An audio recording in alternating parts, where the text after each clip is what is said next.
মঞ্চে উপস্থিত রয়েছেন চাষি একটু মানে আবেগেই, তো সেক্ষেত্রে ওনার মেয়ে লিমা আক্তার তিনি কিছু বলবেন। আপনারা ধৈর্য সহকারে একটু আপনি বসে পড়ুন, আমরা শেষ করব কিছুক্ষণের মধ্যে।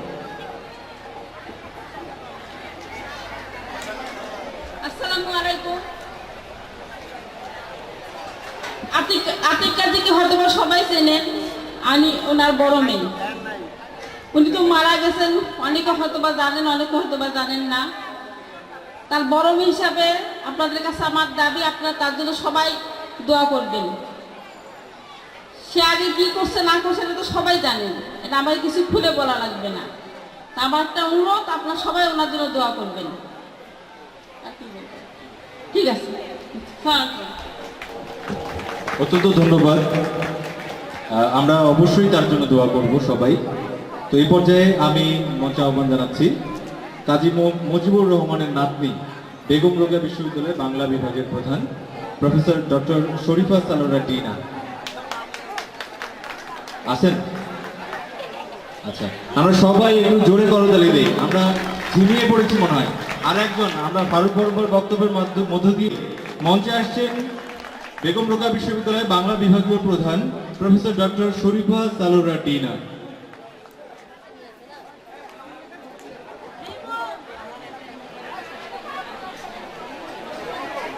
শুভ মধ্যাহ্ন।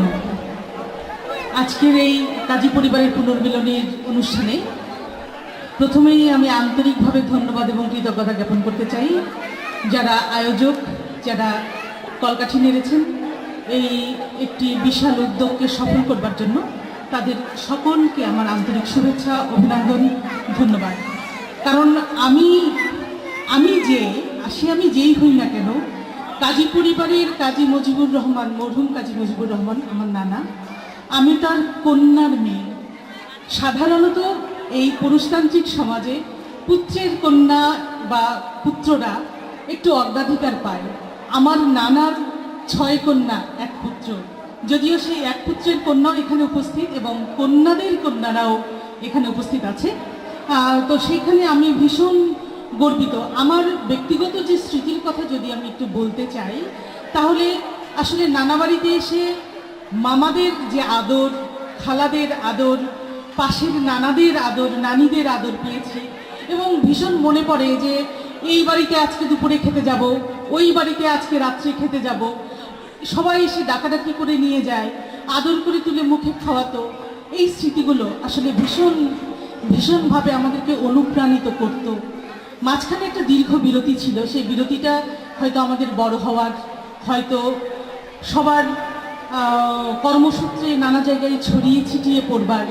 কিন্তু আজকে ঐতিহ্যের টানে বা শিকড়ের টানে আমরা যে নিজেদের মূলে ফিরে আসবার চেষ্টা করছি, বিশ্বব্যাপী এই চেষ্টাটা হচ্ছে, তারই একটি উজ্জ্বল উদ্যোগ এই কৈমারি সৌমারির কাজীবাড়ি যে নিয়েছে, এটি অত্যন্ত ভালো। অনুষ্ঠানের প্রথম অবস্থায় সামান্য কিছু ত্রুটি বিচ্যুতি থাকবে, কারণ কাজ না করলে ত্রুটি আসে না। কাজ যে করবে না তার কোনো ত্রুটিই নেই, সুতরাং কিছু ত্রুটি বিচ্যুতি থাকবে, এইটাকে অবশ্যই ধর্তব্যের মধ্যে ফেলাই যাবে না। এই উদ্যোগ আমরা ধরেই নেব প্রথমবারের উদ্যোগ এবং পরবর্তীকালের উদ্যোগের থেকে আরও অনেক বেশি সুসম্পন্ন হবে। আমার কাছে কোনো মালিন্য নেই, কার সঙ্গে কার বিরোধ কিংবা কার আত্মীয়তা সেটি নয়। আমার কাছে এটি শুধুই আমার নানার বাড়ির পরিবার। আমার সকলেই মামা, সকলেই খালা, সকলেই নানা নানি এবং সকলেই আমার ভাই বোন। সবাইকে আমি অত্যন্ত ভালোবাসি এবং আমিও নিজেকে পরিচয় দিতে ভালোবাসি যে আমি এই কাজীবাড়ির নাতনি। বা আমার ভাই বোনরাও, আসলে আমার এক ভাই মানে বোন নেই, আমার ভাইরা তারাও এটি মনে করেন, যে কারণে আসলে আমি এসেছি। নইলে আসবার কথা ছিল না, তবুও এসেছি শুধুমাত্র এই উদ্যোগের অংশগ্রহণকারী হওয়ার জন্য। আর আমি আর কিছু বলবো না। আর আবারও ধন্যবাদ জানাই আমাকে মঞ্চে ডেকে কিছু কথা বলবার সুযোগ দেওয়ার জন্য। কৃতজ্ঞতা এবং ধন্যবাদ। ধন্যবাদ জানাচ্ছি ম্যামকে। আসলে শেকড়ের টানে, শেকড়ের সন্ধানে আমরা সবাই এখানে এসেছি। উনি বলেছেন বিরোধ বা আত্মীয়তা উনি জানেন না, আসলেই তাই। আমাদের মান অভিমান ভুলে আমরা আজকের এই দিন থেকে আমাদের এই কাজী পরিবারকে সামনের দিকে এগিয়ে নিয়ে যেতে চাই। তো নামাজের বিরতির আগে আমরা সর্বশেষ আমরা এমন একজনের কাছ থেকে বক্তব্য শুনবো। এই প্রজন্ম, আমার প্রজন্ম, আমরা যারা আছি, আমরা যাকে বটবৃক্ষ হিসেবে দেখি, আমরা কিন্তু কাজী কাদের ওনার কার্যক্রম দেখিনি, আতিক কাজীর কার্যক্রম দেখিনি, আমরা তাকে দেখছি। তো আমি মঞ্চে আহ্বান জানাবো সাবেক সংসদ সদস্য, বিশিষ্ট ব্যবসায়ী, বিশিষ্ট সমাজসেবক, আমাদের কাজী পরিবারের, আমরা যাকে নিয়ে আমরা গর্বই করি, মঞ্চে আহ্বান জানাচ্ছি কাজী ফারুক কাদের। বীর মুক্তিযোদ্ধা কাজী ফারুক কাদের মঞ্চে আসছেন। আমরা সবাই একটু জোরে করতালি দিয়ে তাকে স্বাগত জানাবো প্লিজ। কারো হাত খালি থাকবে না। ধন্যবাদ সবাইকে।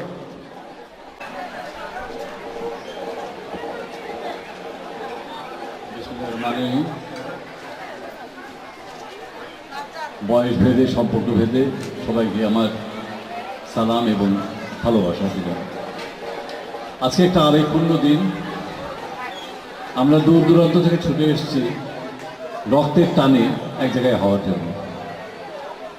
দুদিন আগে ঈদ গেছে, সেই ঈদে আমরা কি আনন্দ করেছি না করেছি, আজকে মনে হয় যে সেই আনন্দ সব কিছু উপচিয়ে গেছে। আজকে আমরা অনেক আবেগ নিয়ে এখানে এসেছি। কার সাথে কার কত বছর দেখা হয় না, ভাই বোনে দেখা হয়নি, প্রজন্মকে, নতুন প্রজন্মদেরকে দেখার সুযোগ হয়নি। এসব অনেক ঘটনাই আজকে কাজ করছে। আমরা সবাই আজকে আনন্দিত, কিন্তু সে জানেন সবচেয়ে আনন্দিত কারা? সবচেয়ে আনন্দিত হয়েছে আমাদের পূর্বপুরুষরা, যারা চলে গেছেন, তারা আমাদেরকে রেখে গেছে। তাদের জীবনের যে ত্যাগ, সেই ত্যাগগুলোর জন্য আজকে আমরা যেখানে আছি সেই অবস্থায় আছি। ওনাদের দোয়া ছিল, ওনাদের আন্তরিক ভালোবাসা ছিল আমাদের প্রতি, যার কারণে আমরা আজকে সমাজে যেই আছি, যে অবস্থানে আছি, মাথা উঁচু করেই আছি। আমি সংসদ সদস্য হয়েছে আমার বাপের পায়ে পায়ে হেঁটে, ওনার পিছনে থেকে, ওনার চোখটা ফুকিয়ে। একদিনের কথা না, সেই 69 সাল থেকে আমি ওনার সাথে সাথে দেখেছি। আজকে বিগত দিনে আমি যে সংসদ সদস্য ছিলাম, কিভাবে আমাকে চলতে হবে, এগুলো আমার কিন্তু আমার বাবার কাছে শেখা। উনি আমাকে বলতেন যে এই কাজটা করো, এই কাজটা করো না, মানুষের এই সেন্টিমেন্টটা মূল্যায়ন দিবেন, ওই সেন্টিমেন্টটাই করো না। আমি কতটুকু পেরেছি না পেরেছি আমি জানি না, বিচারক আপনারা। তবে একটা জিনিস আমি করতে পেরেছি, আমার বিশ্বাস,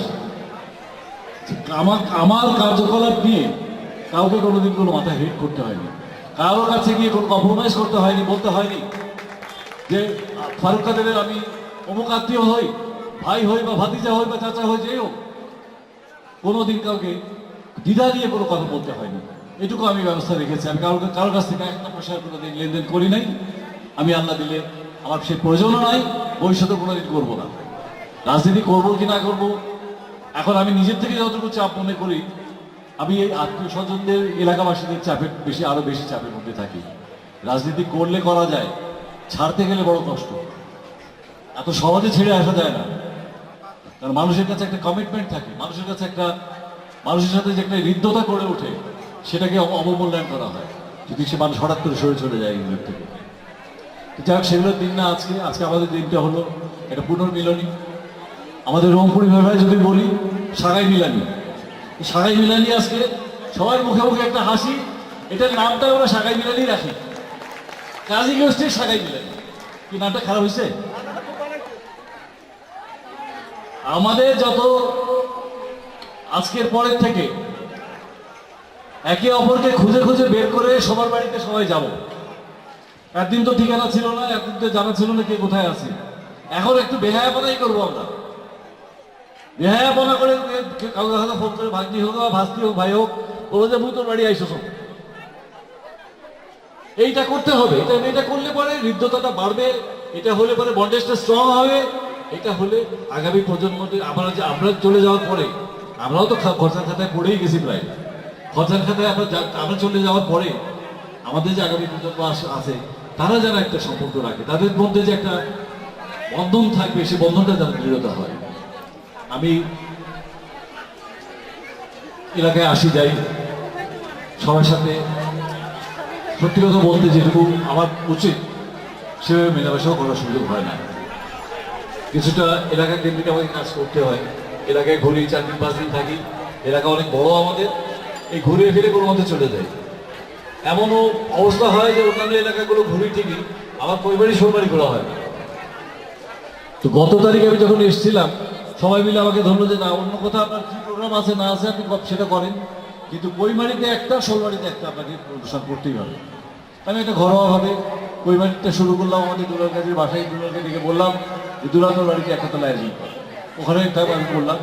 আবার এসে আমাদের ডাকালিগঞ্জ হাটে আমরা একটা কর্মীদের নিয়ে একটু বসে সময় কাটালাম।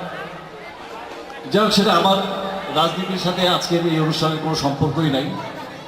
আর কিছু কমিটমেন্টে নিয়ে কথা উঠেছিল, আমি বরাবরই বলে এসেছি যে যা করতে চাও আমাকে বলো, আমি সহযোগিতা অবশ্যই করব, যতটুকু সম্ভব আমি তা সবসময় করব। তবে যে কোনো কাজ করার আগে একটা পরিকল্পনার দরকার, পরিকল্পনা করতে হবে, বসে চিন্তা করতে হবে যে আমরা কী করবো, বৃদ্ধাশ্রম করব নাকি একটা লাইব্রেরি, বাবাইয়া যেমন বলছিল একটা লাইব্রেরি করার ব্যাপারে, লাইব্রেরি করতে পারি, যে কোনো জিনিস আমরা করি সেটা একটা প্ল্যান মাফিক করলে পরে আমরা বুঝতে পারবো যে আমাদের কি বাজেটের প্রয়োজন। বাজেটটা একবার হয়ে গেলে, রেডি হয়ে গেলে তারপর টাকার জন্য কোনো কাজ থাকবে না। টাকা, money is not a problem, পয়সা কোনো সমস্যাই না। আমরা সবাই যদি সাহায্যের হাত আগিয়ে দিই, আমি যেটুকু তো অবশ্যই আমি দেবো, সবাই মিলে যদি আমরা আগায় আসি তাহলে ইনশাল্লাহ টাকার জন্য দেখবে না, যত বড় প্রজেক্টই হোক না কেন, এটুকু আমার বিশ্বাস আছে। আর মোটিভেট করার মতো বা কোনোখান থেকে কোনো অনুদান নেওয়ার মতো সেই আমার সোর্স আছে, আমি চেষ্টা করে দেখবো, অবশ্যই চেষ্টা করবো। আর আমার তরফ থেকে যা দেওয়ার আমি অবশ্যই দেবো।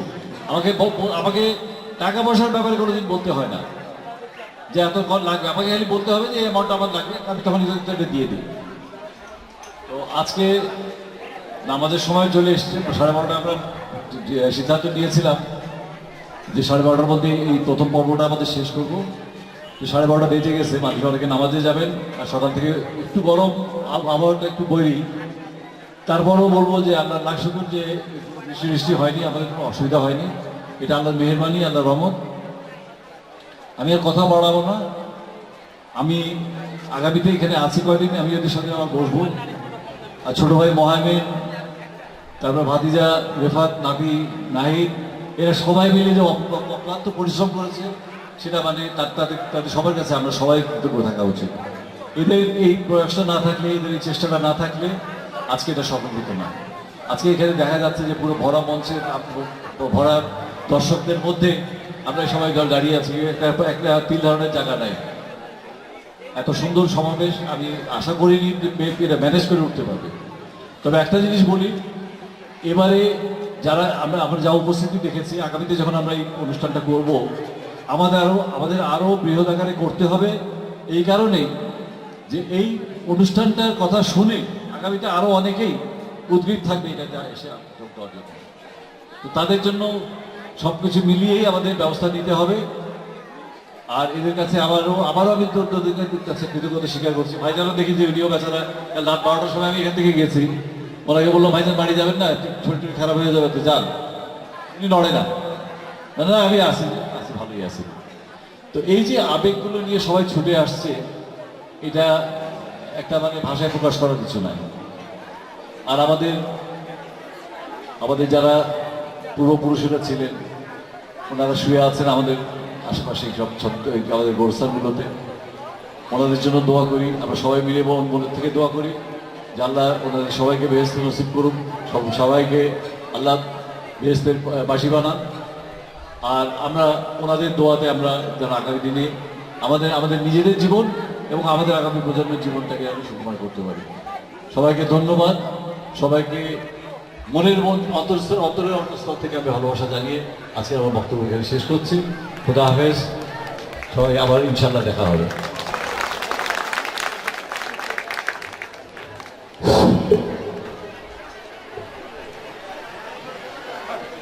আমাদের পারিবারিক স্মৃতিচারণ অনুষ্ঠানের ফরমালি আলোচনার বিষয়বস্তু তো এখানে শেষ। এখন আমরা যে আলোচনা যাচ্ছি